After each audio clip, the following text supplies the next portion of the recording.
So this is my genogram. So on my dad's side, all of his ancestors were from England, and one of the most popular foods that England is known for that my dad ate a lot growing up was fish and chips. Here is a picture of my dad right here, and then this is him and his two sisters, Candy and Cheryl. And down here, this is a picture of my grandparents, his parents, Richard and Kathy, and then here's another picture of them. And so I put a Canadian flag down at the bottom because so his family's not from Canada at all, but he served an LDS mission in Canada, and that has influenced him a lot in the way he talks differently since he was on his mission, because people in Canada talk differently. They have different slangs and things like that, and we eat a lot of Canadian food in our house. We eat there's this food called pierogies and like poutine.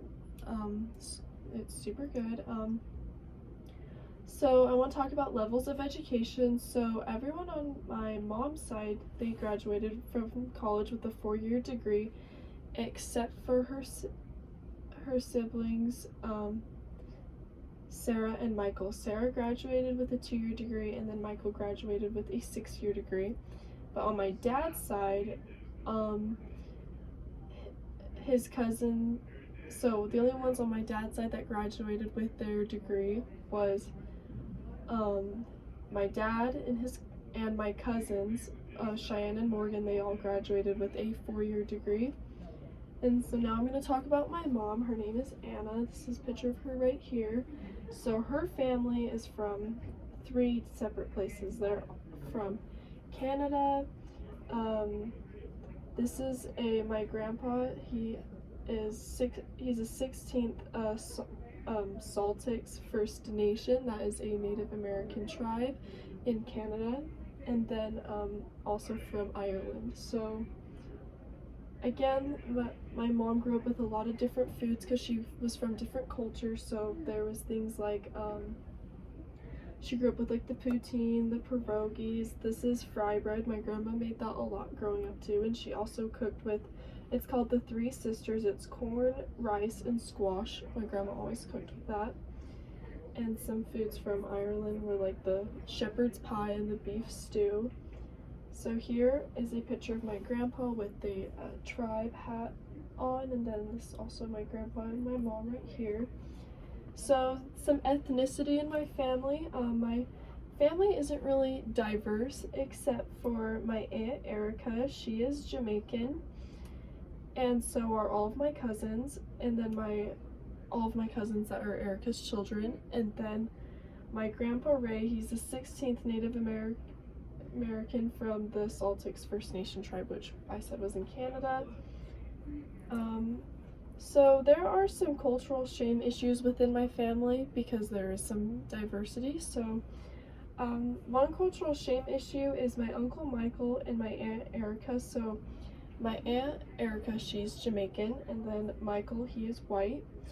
And so they were married after their first child, Brendan, was 2 years old. There's a cultural shame issue here for Brendan because he felt that he was raised as a white child instead of a black child, which he is.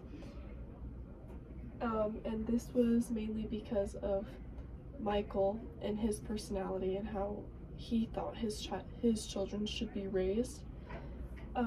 Another cultural shame issue is my grandpa Ray forced Michael to marry Erica because they had a child together before they were married, and my grandpa really believes that if that happens, you have to take responsibility and marry the woman that you had the child with. And so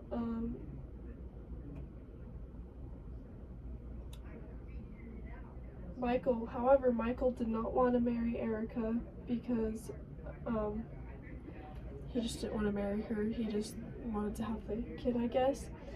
And this showed he was resentful towards Brendan because he blamed Brendan for them having to get married, which is really sad. I'm going to talk about sources of power and authority. So for the most part of my family, they balance their power between each of the partners. However, there's two couples in my family that have power and authority issues. For example, my uncle Brian, he is very authoritative, and he holds a lot of power over my Aunt Andrea, and he's very manipulative and controlling towards her. That's just how he's always been. And then my uncle Michael is the same way towards Erica. There's a lot of problems going on there. Family roles in my family. So each relationship in my family, both partners currently work or have worked in the past. On both my mom and dad's side, they generally follow the traditional roles. There's just a few jobs that depends on the circumstances for who to do it. It's not really like the girls have to do this, the boys have to do this. So there's not really any cutoffs in my family. However, lots of my family live out of state, which it makes it hard for us to see them all the time. And then also on my dad's side, we're not close with my dad's side at all.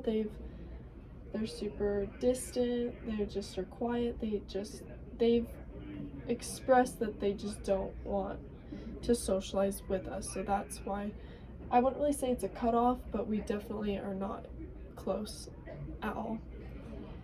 Some mental illnesses or physical illnesses in my family. So my grandpa Ray had alcoholism, depression, lymphoma, cancer, and his cause of death was just old age. He was like 92 when he died.